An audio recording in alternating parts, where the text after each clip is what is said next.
Hello there. Glad you could join us this evening.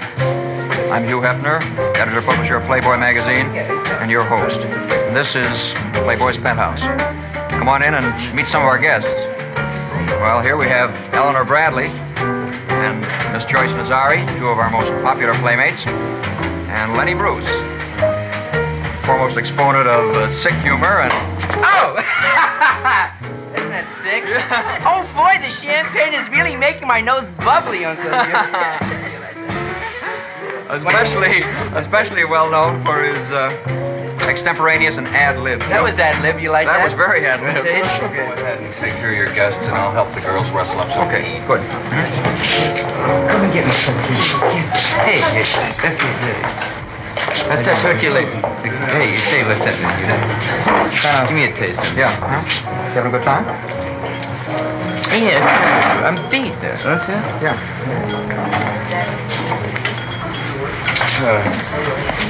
I was kind of rude with those.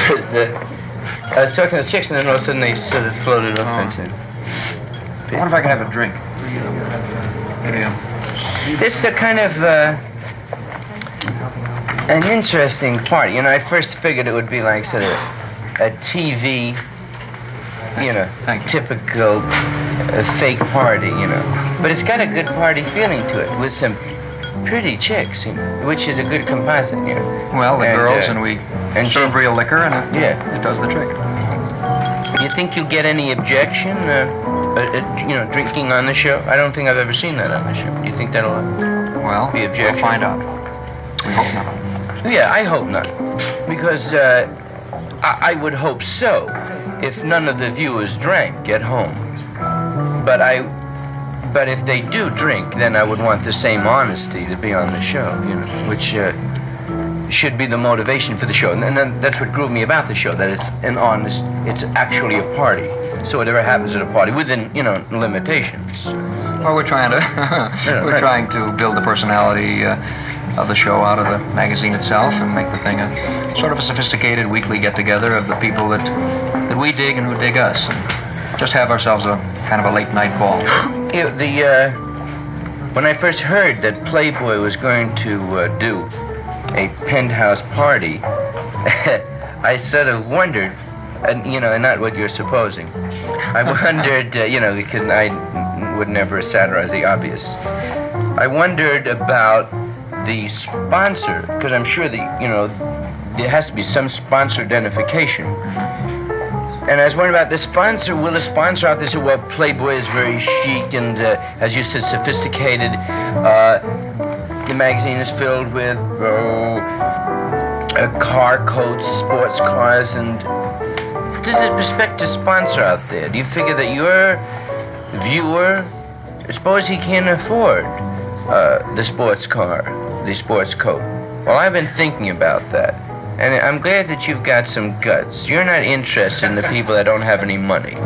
That's right. I mean, you people out there, this is just my opinion, you people out there are just going to have to wait till your own magazine comes along, the Reader's Digest, maybe, you know. They'll have their own TV show. Yeah, or Field and Stream.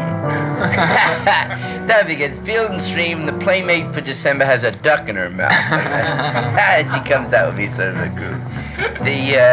Let's see the magazine. Let's see. This is the October one. With Eleanor on the cover. Yeah, well, no, let me get a later one. Let me get a later Playboy here. Okay. The things I remember most about, you know, the letters to the editor, I can always say, let's have some more of Linda Johnson. Those kind of nuts who write in, you know. And that's always Linda Johnson writing in. Or her mother, right? Yeah, Ralph Johnson.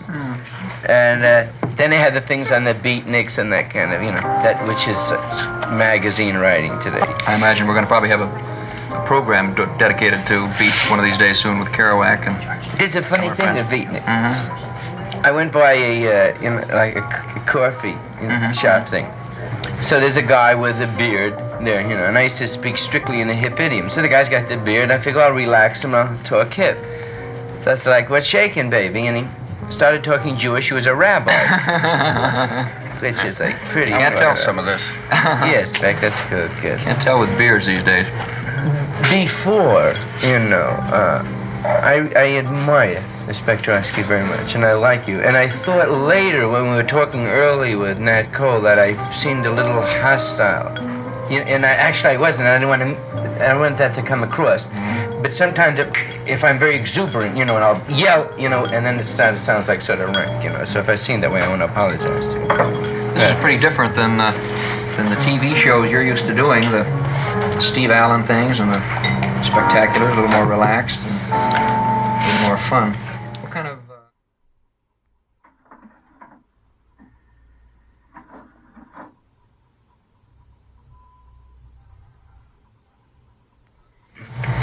You work areas of humor that are controversial and, according to some people, pretty sick.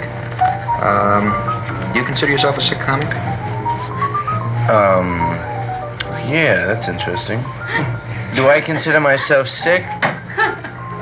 No. There's a way.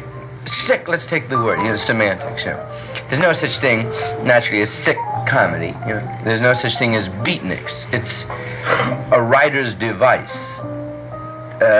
Beatniks were back as in Maxwell Bodenheim's era in the Village. Sick jokes go as far back as Shakespeare.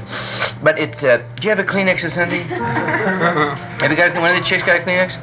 Yeah? I never carry a handkerchief. That's strange. I don't even have a, do you have one? Good. I never do carry a handkerchief. I'm going to tell you something I've never told anybody before. I've never blown my nose before. The first time. All right, say this is a TV first. Television first. Should I just do it on camera? I'm sure you've never blown your nose on camera before. I think it's allowed. All right, I mean... It's a casual show, and... what does the code say about it? Just let it go, eh? I think so. Am I in a close shot? I'd like to, We'll bring it close up and bring up the sound. Here it goes. I can't do it. All right, I'll just turn it around. You get the feel. I hate... Give me back my hand. No, I'm really going to do it. I'm not putting you on. All right, here goes. Where did you get this? Is this a rug swatch? Next thing, I'm going to dress my... no. This is... thank you. Yeah. Now, maybe... that's how... That could start to be a whole new vogue for comedy, Or this may be my thing on television. You see the guy that blew his nose on Penthouse Party? And I got on the Jack Parr show. And then it could just start to build, And I could do interviews and that, and then they could label it like sick comedy. The guy say, well, when did you first start blowing your nose on television? Well, it was just one time. I was with Hugh Hefner and Spectrosky, and I sniffled, and the guy said, want to use my handkerchief? And it just happened. It was a meeting of the minds, sort of. And I just blew my nose, and then I became controversial. Just going around, and you can just do it once a night, though. What's it like doing a show like, Steve Allen's or any of the big network shows? Is it...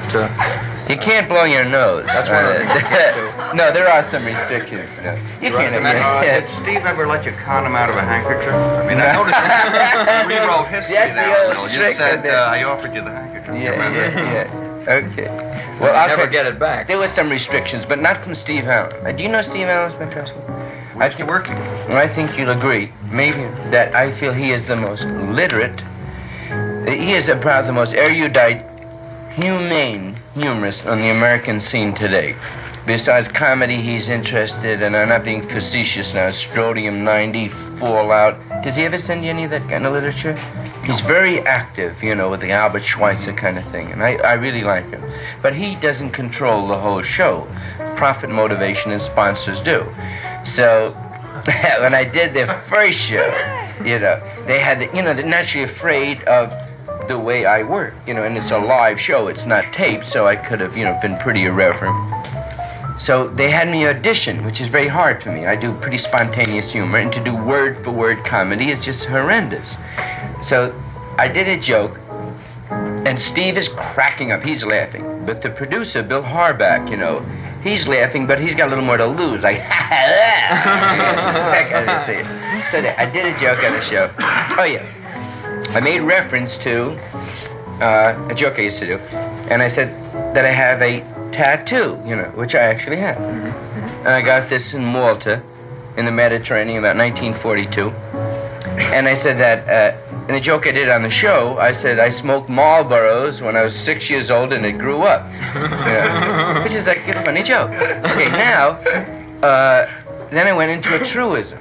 And I said, because of this tattoo, I never can be buried in a Jewish cemetery.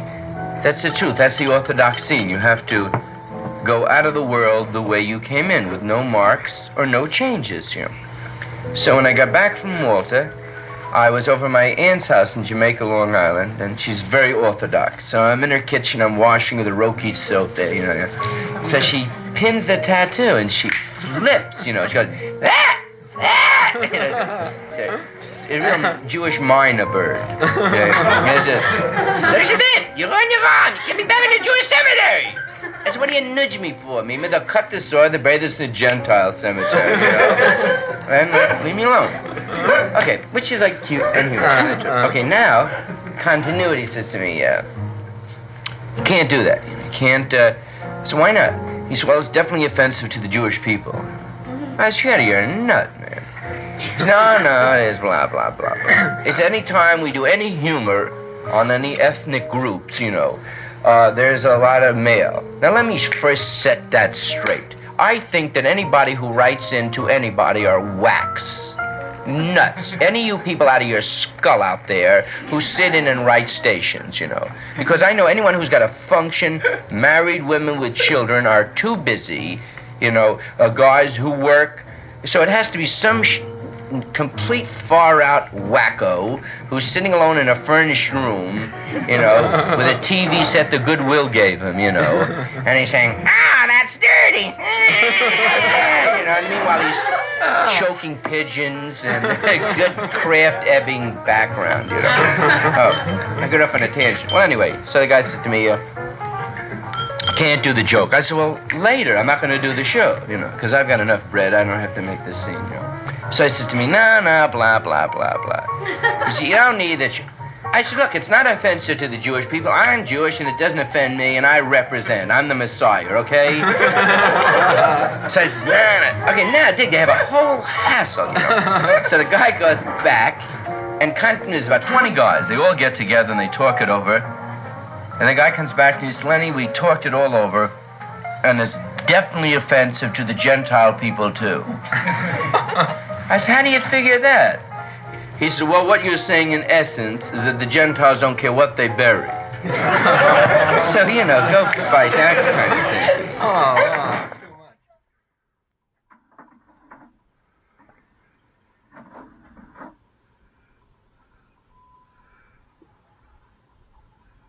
Well, we hope we'll have no such problems with our show here. We're gonna.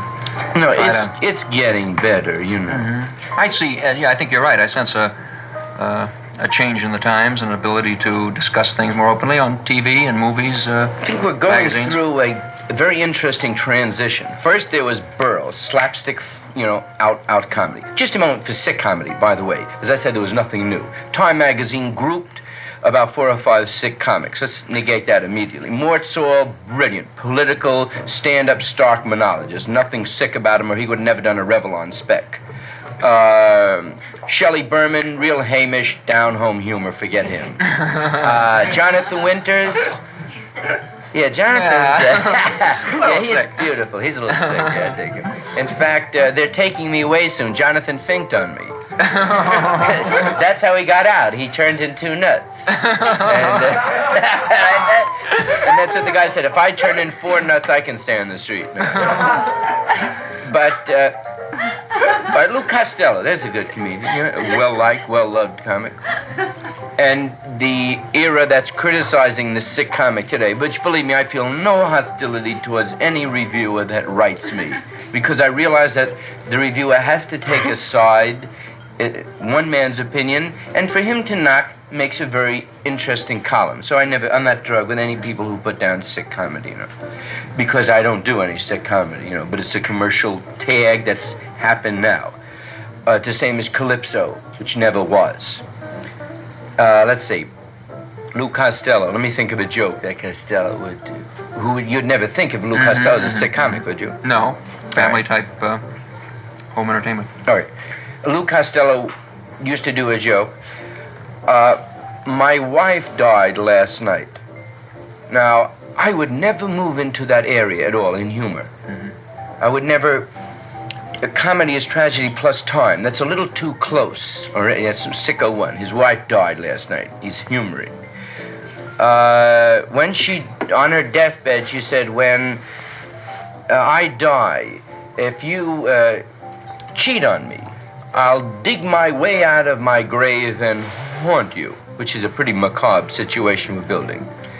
The joke, the punchline, I buried her face down, let her dig. That's sick. Yeah, that's very sicko. Well, wife dead, crawling through the grave. Edgar Allan Poe. The hasty heart. Well, it's been suggested, and I think there's something to it, that more than you're really operating in sick areas, it is society itself that maybe has some problems, and you kind of throw a little light on some of them. Yeah.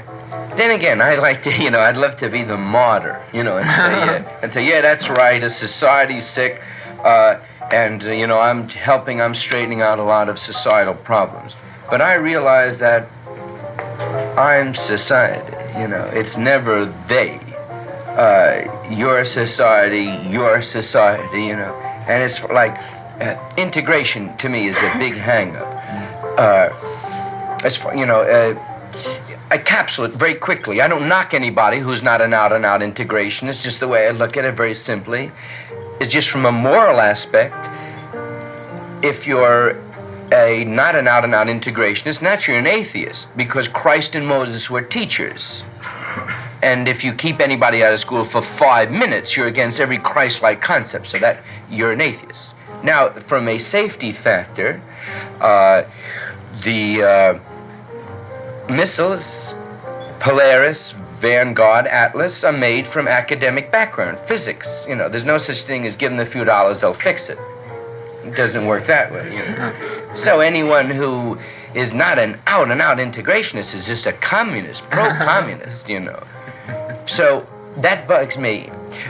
But I never get that. I'm just giving you a bill now. I never get that philosophical with it on the floor without getting humorous. Mm-hmm. Whereas I've watched a lot of nighttime shows where they've got 4 or 5 colored people and 3 or 4 au faits, and they get heavy with it. It gets too profound. They used to start discussing Porgy and Bess, which I'll give you quick for a moment. Porgy and Bess, Otto Preminger, forget him. He's a rank amateur. But as far as Porgy and Bess being a Jim Crow Uncle Tom picture, not so, because Porgy and Bess, the spades at that time were funky and down home, and he painted them just that way. Now, if you're going to get on a scene with colored people and you get too patronizing, then as Ralph Ellison says, it becomes the invisible man. You don't really treat them as people. In other words, I'm Jewish, I don't resent Shylock in Shakespeare, So, but on the floor, I'm a bug with integration, so I'll attack it humorously, and I'll go to Little Rock and I'll say that Little Rock has solved the situation. They've done it through legislation. If the colored people can pass the literacy test, they get the vote, and it's very fair. Well, let's see now. Line all the colored people up here, and if they pass the test, they can get the vote here. It's very easy. Just sign your name. There's this ballpoint pen, this piece of wax paper, and just sign it.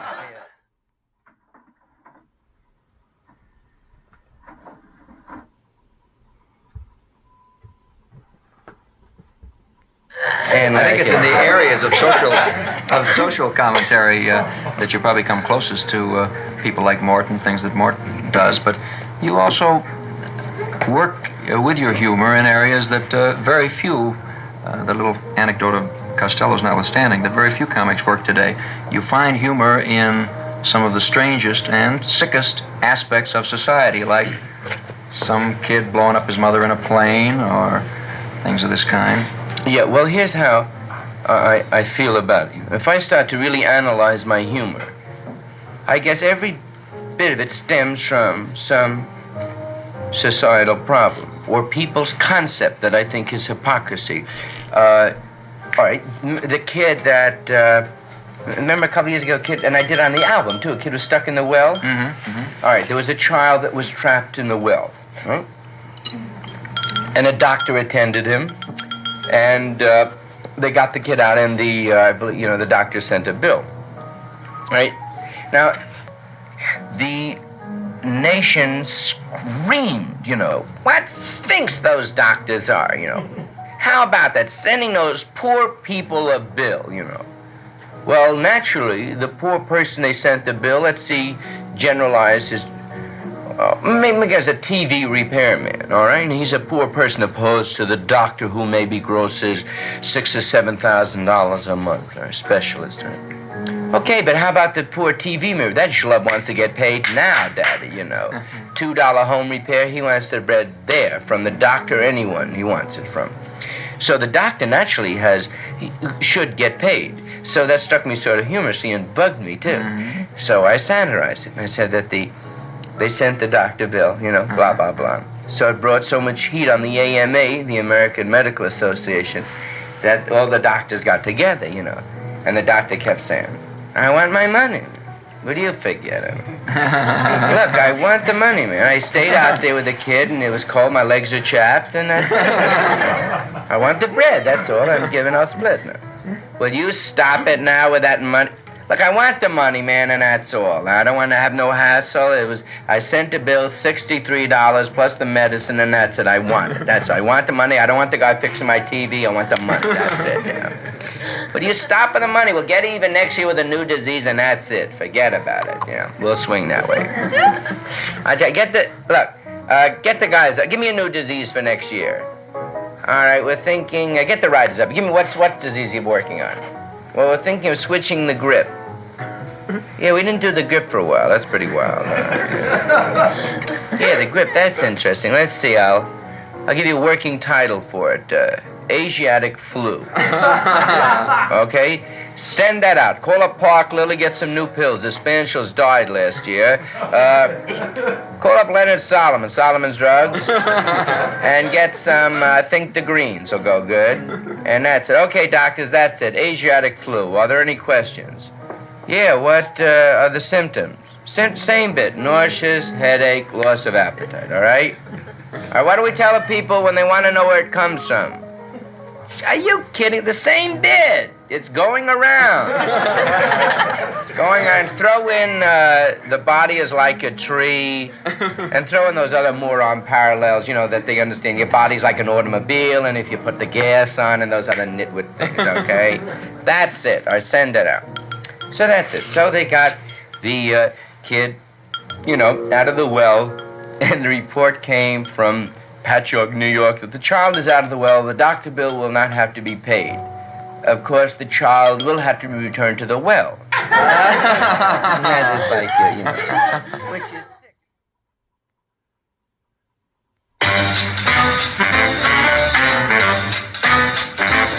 Well, the werewolf said, beauty's only skin deep. When I look at you, my skin starts to creep. You're my werewolf mama, freaky as you can be. Well, now, bite me on the neck. I said, bite me on the neck. When you stop biting, I'll be a total wreck. You're my werewolf mama, nutty as you can be. You gray brewing mama, you're the perfect ghoul for me.